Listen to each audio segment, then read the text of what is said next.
Welcome to A Healthy Curiosity, the podcast that explores what it takes to be well in a busy world.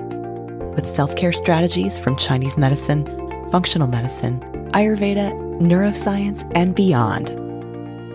I'm your host, Brody Welch, a licensed acupuncturist and transformation catalyst, here to support you on your journey of health, happiness, and personal evolution. Hello and welcome to today's show. This is the first episode of season 7, and I so appreciate you choosing to spend this time with me today. And a special thank you to those of you who have reached out with kind emails or who have taken the time to rate and review this show on Apple Podcasts. It really helps people find the show, and it inspires me to keep having these conversations. Today, I am really excited for this conversation. We are going to learn not only how to better take care of ourselves, but the trillions of microbes that call our bodies home as well. We are going to be doing a deep dive into the gut microbiome, this ecosystem of microbes that is so central to our health, our ability to produce energy, to defend ourselves from pathogens, to maintain metabolic and blood sugar stability, to make hormones, and to feel grounded and centered. In Chinese medicine, this is our earth element. The job of the earth element is to transform food into nutrition, to sort the clear from the turbid, and to transport energy where it needs to go in the body. So hopefully I'll be able to add some Chinese medicine spin on what our guest has to offer about the microbiome. My guest today is Dr. Damman. He earned his BA and MA from Wesleyan University, a fellow Wes alum. He earned his MD from Columbia University and is a board-certified, actively practicing gastroenterologist. With a background at the Bill and Melinda Gates Foundation, where he led the Gut Health, Microbiome, and Functional Food Initiative, Dr. Damman focused on the role of diet and microbiome-targeted therapies. He specialized in treating gastrointestinal, metabolic, and neurologic disease throughout his 5-year tenure at the foundation.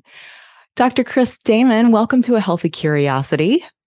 Oh, hi, Brody. What a nice introduction. Thanks. And it's really wonderful to be on the show. I'm a big fan of Chinese herbal medicine. And actually, as we were just talking about, have connections to it that go all the way back to college. So super fun. Yeah. My personal favorite, geeking out on kind of where science verifies what Chinese medicine has known for a really long time. There's all sorts of cool things that can break down biofilms and that can really help with gut health that are within the realm of Chinese herbal medicine. And it's some of the stuff that I love the most about it is we can often offer a way in to thinking about the gut that's a little different. But let's start off. I'd love for you to just give us, from the Western medicine perspective, what are we talking about here? What is the microbiome and why is it so important?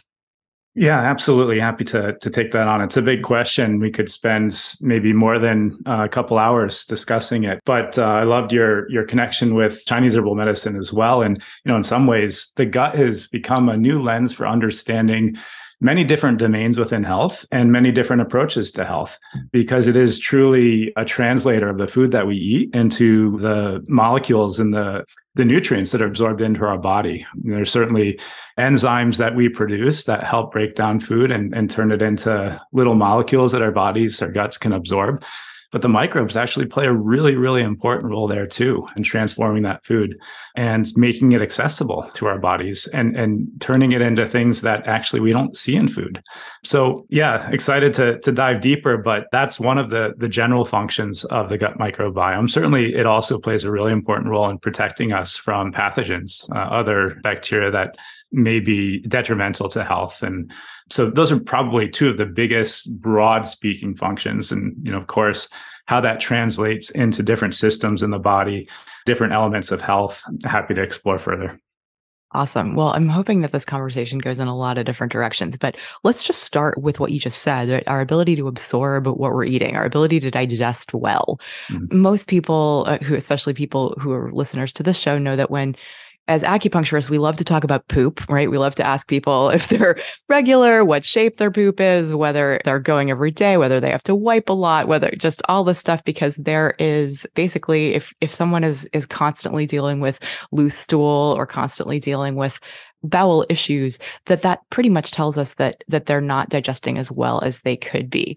And it's usually the first place we start in getting somebody's health back on track, because if you're not, any herbal intervention that we might give still has to be digested. And so we got to get through the first line of, can this person absorb what we're giving them? And so usually one of the first pieces of advice I give patients is to make sure that they're eating warm cooked food.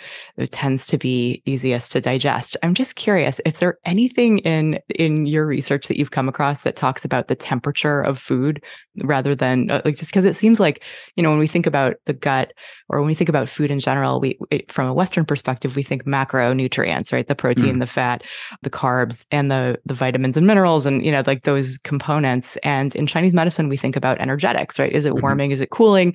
And in general, like the things that tend to be like, we think about digestion as this transformative fire that needs to be tended, and certain things put out that fire either because they're too heavy, like, a lot of dairy, a lot of fried stuff, a lot of like very dense nutrition that our bodies can't quite hack into. And so hence the advice of like eating warm, cooked, and simple. I'm just curious if there anything that would relate to that from your end of things. Absolutely. So, I mean, as you asked that question, my mind goes in a million directions. And I think about just beyond the nutritional component of food, what is it about food that could be contributing to our health? And I was just reading an article this morning on how the timing of food, whether you eat in the morning versus the evening, is incredibly important. But you asked the question about temperature, temperature specifically. I've maybe read a little bit, and this isn't in peer-reviewed literature, but about, whatever the ambient temperature is, if it's cold outside or warm outside, the thermoregulator that actually is intimately connected, actually part of the brain, and hangs just above the back part of our pharynx and our, just beyond our mouth in the back, that actually helps regulate our body temperature. So in some ways, one could think the fluids and the foods that we consume historically, evolutionarily reflected the ambient temperature. So I've heard these things before. They're not, I haven't read this deeply in the literature, but that perhaps if it's cold outside, then you have cold liquids. If it's warm outside, then you have warm liquids. So that's really kind of the only thing that I could think of in terms of temperature. But I am super fascinated about the timing piece. That's become very relevant recently. Yeah, well, that's something we talk about on this show a lot, because it's common to both Chinese medicine and Ayurvedic medicine, this idea of not grazing all day, having it, and the idea of eating eating lightly in the evening and having your main meal when digestive fire is hottest, right? When it tends to be when the sun is out. And so all that. But yeah, are you that New York Times article is where I saw it recently. If you were listening in real time in early January in 2023, you can check it out. We'll probably have a link to it in the show.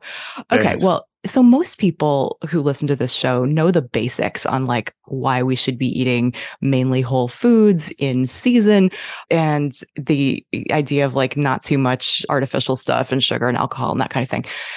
For someone who eats pretty well, I'm curious, like, are there things that some people generally miss that we should be doing? I would say, so I break food down into the 4 Fs. There's fibers, phenols, which is a bit of a cheat because that starts with pH. We'll call it a fat F. Ferments, and then fats, or good fats. Fat actually has received a bad name, but fat is actually super important. And there are elements of fat that are incredibly healthy for us. So thinking in terms of those 4 domains, what do people perhaps miss most? If you eat a whole diet, a whole food diet, you're going to capture the fats, the phenols, and the fibers. It's the fats, phenols, and fibers that actually, largely get processed out to a certain degree with food processing, with ultra processing. Perhaps what people miss, though, is this 4th F, and that's the ferments. And ferments are a pretty diverse class of food. And again, if you think evolutionarily, probably the majority of our food was fermented because we didn't have refrigerators, many moons ago. And so our bodies probably evolved lock and step with that process. And fermentation of food leads to all sorts of incredible bioactives that are relevant to health. Just as, food gets fermented in our gut, probably historically food was maybe more fermented outside of the gut as well. And some of those bioactives include standard things like B vitamins. But other things like short chain fatty acids, that's a fancy name for saying things like acetate or vinegar is probably what most people think of when they think of a fermented food. And alcohol as well, although that kind of is a double-edged sword. But other things that we really don't think about and have only recently characterized with some of the deep metabolomic studies that have been done. Now, why are ferments important, and what sort of research has been done on them? There is admittedly limited research, and it's an area that's being explored more and more. But there's a fascinating study that came out of Stanford a little over a year ago out of Justin Sonnenberg's lab. And he looked at fermented foods versus high fiber foods in an intervention study where folks were just advised by a dietitian to categorically increase one versus the other in the two different arms. And really interestingly, he found in the high fermented foods that folks ended up having less inflammation in their body, as well as increased diversity. The high fiber foods did that as well, but it was only for the folks that already kind of started with good diversity in their gut. And so, that speaks to the importance of how food and microbe come together lock and step. And food can be used to grow the right microbes, but sometimes people have the equivalent of a bleached coral reef in their gut, and you can give as much food as you want, prebiotics as you want, and that just won't come back. And there's plenty of efforts and companies that are looking into how you can replenish that coral reef so that the fibers and the prebiotic foods actually do help grow. That's all long way of saying, coming back to the original point, but after having maybe given a little bit more color and clarification, that maybe fermented foods could be one of those domains that is perhaps a little bit underappreciated. And so for someone who's thinking that this is something that they might want to add to or explore and play with in their diet, are you thinking a couple of forkfuls of sauerkraut? Are you thinking, how much should people generally eat? And what do you think of as the most reliable sources for increasing our microbes? It's great. So there's different categories of fermented foods. There's the dairy fermented foods. There's vegetable fermented foods. If you want to kind of break it down into two, and actually there's meat fermented foods too, which are actually sausages and such. But, the dairy, if you look at epidemiological studies, tends to correlate with better health outcomes. So that's intriguing. The more sort of vegetable fermented foods like sauerkraut and kimchi and pickles, and not just the ones that you buy in a jar in the store, but ones that come in the refrigerated section, probably also have good bioactives in them. It is a little bit of a double-edged sword there, though, because there's tons of salt. And so, as with everything, it has to be in moderation. And I think your mention of a forkful every now and then as a garnish to the rest of your meal, if there's no issue with hypertension, other things, that can be perhaps a good idea to help promote good microbes in your gut. Thinking about the study that Justin did and the increase in diversity that was seen there. The other fermented food that people often don't think about, actually, there's two. One is coffee. And it doesn't have live microbes, but it does actually still have a lot of those active ingredients that the microbes make. And that's also true for chocolate. Chocolate, has quite a bit of saturated fat in it. It's a high fat food, a very calorie dense food. So again, it's in moderation, just like the fermented vegetables. But raw cacao powder, though, right? Cacao powder is great. Yeah. No, that one. I was going to say, don't break my heart here. I drink cacao powder every day. And if you are going to do chocolate, dark chocolate, so definitely over 70%, maybe even over 80%, if your palate is keen for that. So these coffee and chocolate, they don't have live microbes. What do they have? Yeah. So, these bioactives that we've maybe characterized a little bit less and maybe don't have common household names for them. There's tons of those in them. There's, even short chain fatty acids. Actually, some of the off flavors that a lot of coffee roasters try to get rid of actually are sort of the short chain fatty acids, the butyrates and the propionates. But with more sort of artisanal roasts and artisanal chocolates that have those more complex flavors, they're probably there to a certain degree. Butyrate, that is one of the substances that ghee is high in, right? Like that tends to be like why people consume ghee as like food for gut flora. Is that right? That is true. There are some food sources of butyrate in addition to companies that make supplements.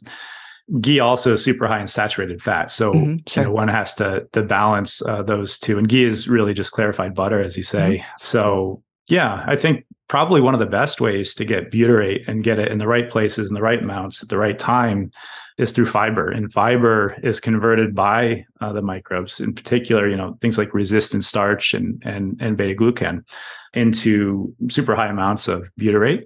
And those are delivered at the right times associated with meals and in the right places, which is, butyrate should be largely, although not exclusively, produced in the colon, where it actually serves as fuel for the cells that line the colon, the colonocytes. It's the primary fuel source, actually. So you just used a word that not everyone may be familiar with, and that is resistant starch. Oh, yeah. Yeah. So tell us, and I also want to just kind of go, at some point, I do want to circle back to how one gets a bleached coral reef, right? Is this from chlorinated water? Is it from antibiotics? Like what's going on here? And then also just to connect kind of like just why you have these 4 Fs, like why sort of the central importance of each of those. But first, how about defining resistant starch for us? Yeah, absolutely. So usually when people hear resistant starch, they think, oh, it's that white substance, just like sugar or any other starch that's bad for you. And actually, it's not true. Resistant starch by its name means that it's resisting digestion. Our enzymes that are produced, by our pancreas actually can't digest it just because of the particular chemical composition that they have. And resistant starch is a fiber. It's a type of fiber. Fiber is actually a carbohydrate, if you can believe it. So resistant starch, just like any fiber, passes straight through the upper intestine and down into the colon. And it is a prebiotic for our partners in health, the microbes in our gut, and really helps promote their health and diversity.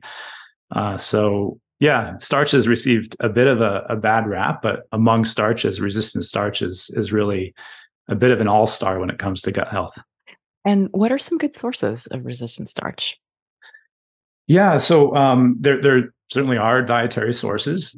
Beans are a good source. Super green bananas straight off the tree. The ones that you buy in the grocery store may not have a lot, but green bananas off the tree certainly do. Oats are also a good source, or barley. But try as people might, it's super hard to get the recommended amount of daily fiber in the diet. It's about 30 grams, plus or minus, based on your activity level and age, and male or female. And so there may be a place for actually trying to additionally fill that gap. Certainly start with whole foods, start with some of these things that I mentioned, but it's hard to get to the 30 grams, and taking, a supplement that might contain resistant starch and beta-glucan can actually be a really good way to, in a practical way in our busy lives, help fill that gap. A Healthy Curiosity turned 5 years old in July 2021, and I want to express some heartfelt gratitude for you, for listening, for sharing the show, for your ratings and reviews, and for being a fellow giver who cares about your health and personal evolution. This show would not exist without you. To celebrate, I've put out a virtual tip jar. If this show has inspired you, encouraged you, or taught you something over the past 5 years, you're invited to leave me a tip. Head to the show notes and click on the link to the tip jar, or head to brodywelch.com/product/tip jar, all one word. Your gratitude made visible will totally make my day. Now back to the show.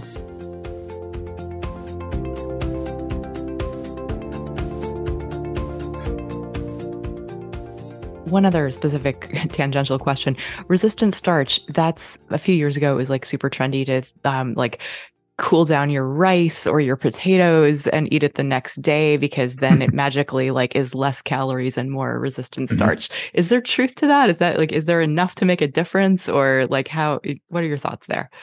Yeah, there's definitely truth to that. So there's 4 different types of resistant starch. The first type is that present in whole foods, like the ones I just mentioned. The second type is one that you can isolate from whole foods. It's resistant starch 2. And that would be like the green banana starch. The third type is what you just talked about. It's the type that forms after you've cooked a really high starchy food like potatoes or rice and cooled it. And that starch actually forms a gel. And the very nature of that gel becomes more resistant to digestion by our enzymes. So that is true. There really is a phenomena that exists where the glycemic index of a cooked and cooled potato, and you can reheat it and it still has that property, or cooked and cooled rice, the glycemic index is lower. And then the fourth type, and there may even be a fifth type, but the fourth type is what I call Frankenstarch. So those are the starches that are, chemically modified. Okay, great. Thanks for walking us through that. Mhm. So getting back to the let's say you are having trouble digesting and you're giving yourself all sorts of good whole foods, but you still Mhm. don't digest great. What are some of the causes of this bleached coral reef? Mhm. Well, just taking a step back, all maldigestion doesn't stem from microbes. And Yeah. maybe that's an obvious Yeah, statement, but I no, think it's good really point. important to Yeah. state. And there's lots of reasons for why folks might have issues with bowel movements, too loose or too hard. And that's the bread and butter of a gastroenterologist. That's my clinical practice. But I would say the vast majority of people that experience digestion problems might fall into the bucket of irritable bowel syndrome.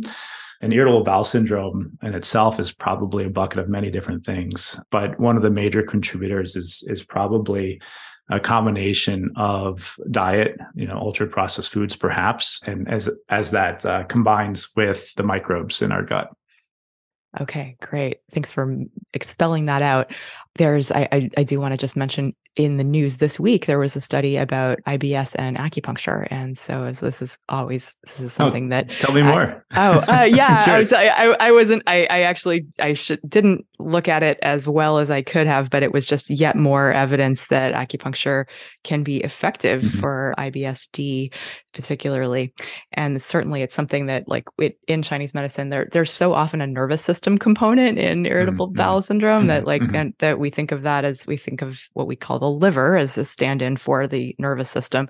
Liver and spleen, liver and stomach harmony. And certainly the idea of, since acupuncture is profound at helping people shift from into parasympathetic rest and digest mode, that getting mhm, it seems like it's one of those things that I think is pretty easy to treat. Like a lot of times that a combination of acupuncture and herbal medicine works really well in a very short amount of time for mhm, IBS. mhm, And for some people, it is for some people it's very much about a nervous system thing, and for some people it is about needing to change their diet and or change mhm, their mhm, microbes. And yeah, we obviously have different language for that in Chinese medicine, whether it's like more like dampness, spleen mhm. chi deficiency, these kinds of metaphors that we talk in. But yeah, acupuncture apparently it's significant, helpful. And Super interesting. yeah, and I don't even think they did herbal medicine in those studies, which is cool. So moving on to finish our backwards circle before we go forward, that we talked about fiber, and when you talk about fiber, do you include both soluble and insoluble fiber? Like, is it important to get a variety there, or just why do we need fiber? Mhm. Yeah. So in terms of soluble and insoluble, there's different ways of categorizing fiber, and that's one of them. And the reason that we categorize fiber that way is because we can measure soluble and insoluble, and it's relevant to how we formulate foods and think about foods and experience the taste of foods. And generally speaking, it's been thought that the insoluble fiber is the one that might help as a bulking agent for larger bowel movements, and the soluble fiber is the one that might help with metabolic disease, blood sugar, cholesterol absorption. But turns out that another way of categorizing is whether it is a prebiotic or not prebiotic. And sadly, soluble fiber has been conflated with a prebiotic fiber. It's not true. Prebiotic fibers are both soluble and insoluble. And both of those can actually grow good microbes. And I think that's a really important point. And unfortunately, you can't look at a nutrition label like you can with sometimes soluble and insoluble, not always, and say that it's got the right types for growing microbes, right?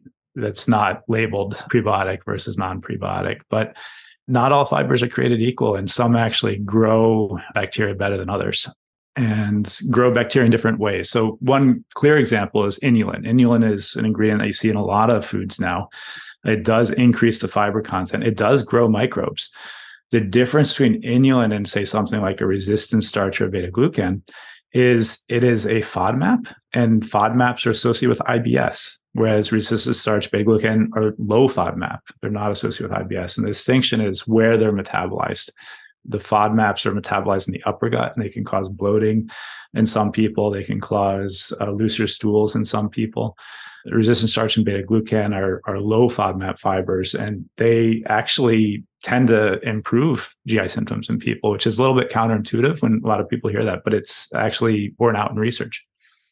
That's really cool. Yeah, I was going to ask you, like, if you can't digest it, does that make digestion harder? If you already have trouble digesting, is it a vicious circle that you can't get out of, or what? Yeah, that taps into, I think, a really cool discussion point. And if you think about comparative anatomy, and that's looking at, let's say, the intestines of animals that are carnivores versus animals that are herbivores.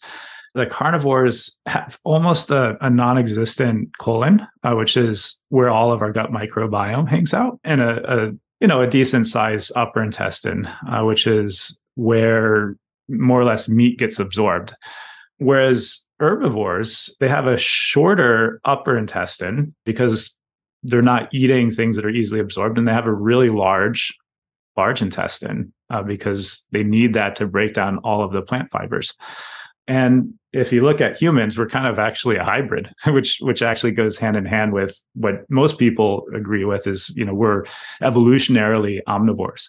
So I find that somewhat fascinating that plants require that bioreactor that we call our colon in order to efficiently digest the food that we eat and really extract the most calories, good calories, and the most nutrients from that food. That is really super interesting. I'd love to get into a couple of areas that might be on people's minds, particularly the gut-brain axis. I know a lot of people are interested in the connection between our mental health and our diet. Similarly, like hormonal health, right? A lot of people think I'm eating less, I'm exercising more, I still can't lose weight. Is it hormone imbalance? Should I be focusing on insulin or cortisol? Is this a gut bug issue? So there's those are just kind of two, like I can think about like people who are wondering, like, what do I need to be eating for my mental health? Because I think, and I know I'm familiar with a little bit of the research on this stuff, like that things like microbiome transplants in mice, whether a mouse is willing to keep swimming or whether it quits and drowns. It's like, it's a pretty brutal sounding experiment, but that idea that our microbes actually could have something to do with things like depression or anxiety. I'd love to know more about that. And so, could you speak to either of those things?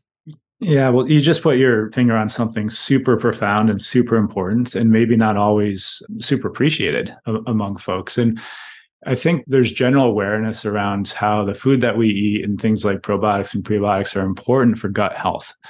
Maybe a lot of people stop there and think, oh, well, gut health is, happy bowel movements.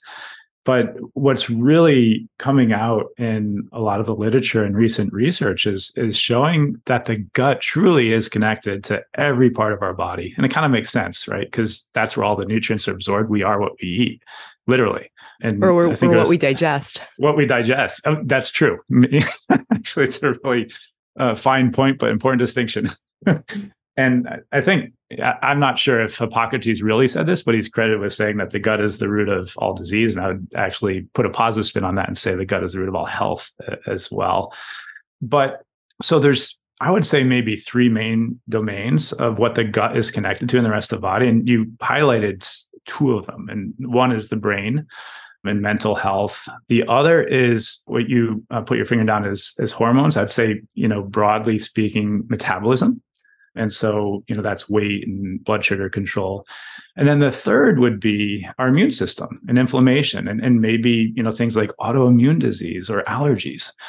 Those are kind of the three main domains. And those trace back to what the microbes do to the cells that line the gut and what those cells that line the gut are producing. So there's some endocrine cells that make hormones that the gut microbes stimulate. There are some cells that actually are immune cells that live in the gut and communicate with the rest of the body. And there's actually neurons there too. And so these are the three main highways, communication highways that are bidirectional, that communicate with, in the case of the nerves, our brain, but the rest of the body as well. In the case of the hormones, with our endocrine system, like our liver and our pancreas, but other parts of the body as well, including the brain. And in the case of the immune system, with our thymus and our spleen and our bone marrow and all of the immune cells that exist within our blood. So these communication pathways are being established. And beyond that, there's a developing understanding of how these connections have profound impact on our mental health, how well we sleep, what our mood is like, whether we're hangry or whether we get food coma even, right? So some of these things are being worked out. And that's true for metabolic health, and it's true for immune health as well.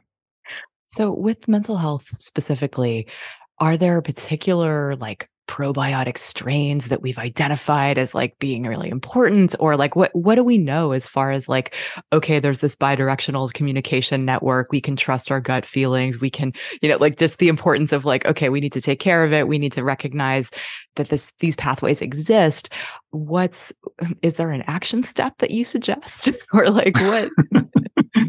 Yeah. So the nature of research studies is they evaluate very reductionist approach, specific strains of bacteria. And so then one can say, well, those strains may be impacting brain health. And a lot of this research has been done just in animal models at this point. And, you alluded to some of the behavior studies have been done in mice and rodents. And there are a few studies looking at things like functional MRI in humans and showing differences with different types of bacterial strains. So, how specific do we need to get with strains in order to impact mental health? My guess is there's some general mechanisms at play, and that you can tap into those mechanisms in many different ways. And butyrate is one of those ways. So things that generally stimulate butyrate are probably going to be good, and short chain fatty acids, perhaps in general, good for mental health. There is, some research to support this, and some of this is a little bit, conjectural and hypothetical on my part. But my hunch is that there's probably general pathways and perhaps several roads to those pathways through different types of interventions. I appreciate your emphasis on like, it's maybe not about getting super specific. It's maybe just about cultivating a diverse ecosystem or like a healthy forest or as opposed to like growing like a monoculture of pine trees or something like. So I've heard the statistic that like 95% of our serotonin is made in our gut by our microbes, but I've also heard that serotonin doesn't actually have the same function as the serotonin in the brain, and even that the serotonin depression connection is kind of in question. I'm curious, like, what is all that serotonin in the gut doing, and why is it important? Yeah. So, first of all, in terms of that specific statistic, I'm not sure how well founded that is, but it is true that the gut makes tons of serotonin, relative amounts to the brain. I'm not sure, but what's it doing? It's the primary neurotransmitter, and the gut. It's how the gut neurons communicate, with each other. It's how the gut neurons communicate. Yeah. Okay, got it. And so you want those to be in balance. Like if there's not, presumably we need a good communication level, and that also is going to regulate. Is that part of the metabolic regulation function, like blood glucose levels? So it's all interconnected, and those three pathways are all sort of crossing each other and interacting with each other. Okay. So you can think of them simplistically as individual highways, but in truth, things like serotonin do cross over to the metabolism piece and do cross over to the inflammation piece, and aren't, just siloed within the neuron piece. And here we go back to it's all connected, folks. It's like we can't just exercise or sleep or eat well, right? It's all connected, and I imagine stress impacts this as well, correct? So just as I have the 4S, I actually going up a level from just food. I've got 4 M's as well. So maybe I'll tell you and the listeners that. So molecules, microbes, moving in minds, and molecules are food, but they're also toxins on the flip side. Microbes are microbiome, the good microbes that live on, in, and around us in our environment. but also the pathogens. Movement, that's good exercise, but on the flip side, it's lethargy and being a couch potato and sleeping too much. And the last would be mind, and there it captures both mindfulness as well as good sleep practices versus anxiety and our workaholic, insomniac lifestyles.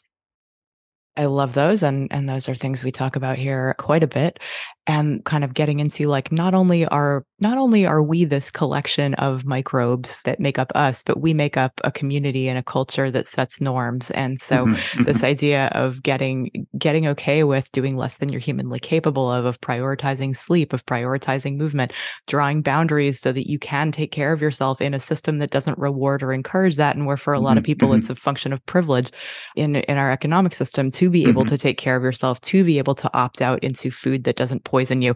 And so just this idea that, like, we need to take care of our microbes so that they can take care of us, and we need to take care of each other and create a culture that allows us to take better care of ourselves.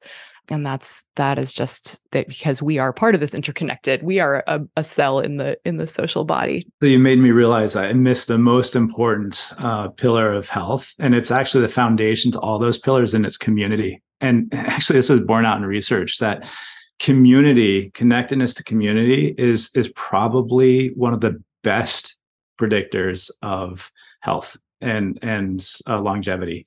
And it kind of makes sense. Like, what's the point in Absolutely. eating well or exercising if you don't have a connection to the people around you, you don't have meaning. So I love that you highlighted that. Absolutely. Well, and it's like, that loneliness is something I feel like is such an epidemic, especially since the pandemic. But I feel like I treat a lot of that in my practice, is that Mhm, there is this, we're all a bunch of really hardworking individuals that don't necessarily have ways of connecting with each other as easily. And this idea of connection in and of itself, I feel like, is a habit that we need to build, just like drinking water or eating healthy, is mhm, because it can be really tough, especially as adults. And primary reason that a lot of people overeat is from loneliness, right? Or mhm, that, or mhm, like, crave sugar or alcohol. It's like this idea that we're self-soothing because we are no longer part of an intricately connected human system in a lot of cultures. mhm, Just to touch back on this idea of metabolic regulation and mhm. weight loss, is there an easy way to alter our microbiome to either make it easier to lose weight? Like, are we thinking about affecting our hunger and satiety levels? Like, I know for me, it's like, I usually recommend to my patients the protein, fat, fiber combo at each Mhm. meal so that you can feel satisfied. From a microbiome perspective, are there things, is it Yeah, super important yeah. to avoid sugar? Is it super important to, like, where would you put the leverage on people wanting to maintain a healthy metabolic relationship? Yeah. So protein, fat, fiber, all tapping into gut hormone regulation of our appetite and of our blood sugar levels. And it's super fascinating because those hormones, I'll tell you the names, are GLP-1, GIP, PYY. The first two I mentioned are actually the same hormones that are present in these new blockbuster injectable drugs for weight loss that have been used for a longer time for blood sugar control and diabetes.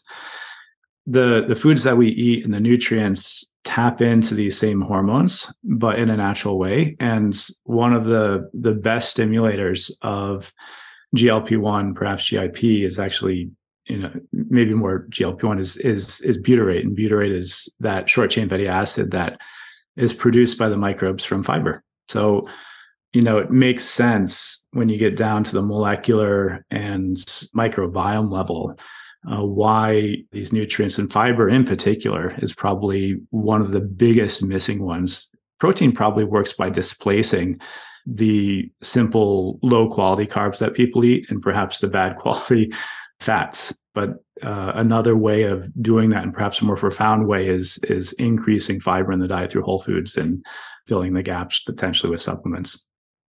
Great. Thank you. When we first started talking today, you mentioned a clinical trial that you've been excited about, and I'd like to give you an opportunity to talk about that and what that is about and what you're learning.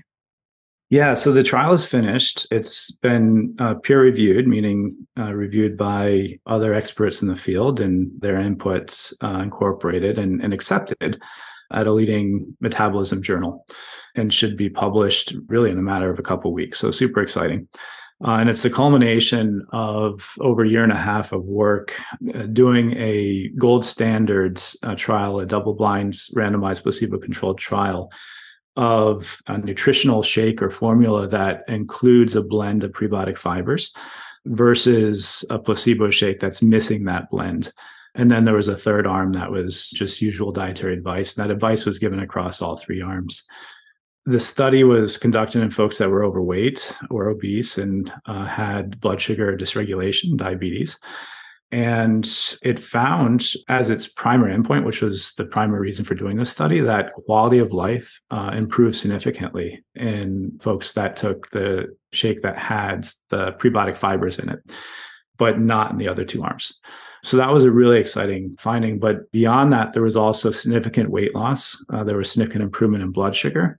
And most intriguingly, and hearkening back to our conversation around the gut-brain axis, there was improvements in other quality of life measures, which included sleep and mood, and also, naturally improvement in gut symptoms associated with the fibers. So super cool to be at this point where that research that's been ongoing for a while will be, and actually is already available on the website for people to take a look at. And the product that was looked at is available as well.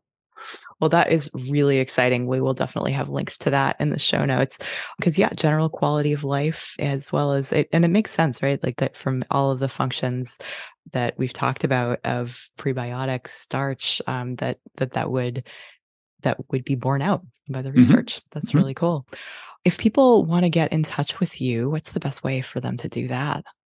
Probably the best way is through supergut.com. And that's the website that is associated with the company that actually was evaluating this product. I'm also a clinical gastroenterologist at the University of Washington. And so can be reached through those channels as well.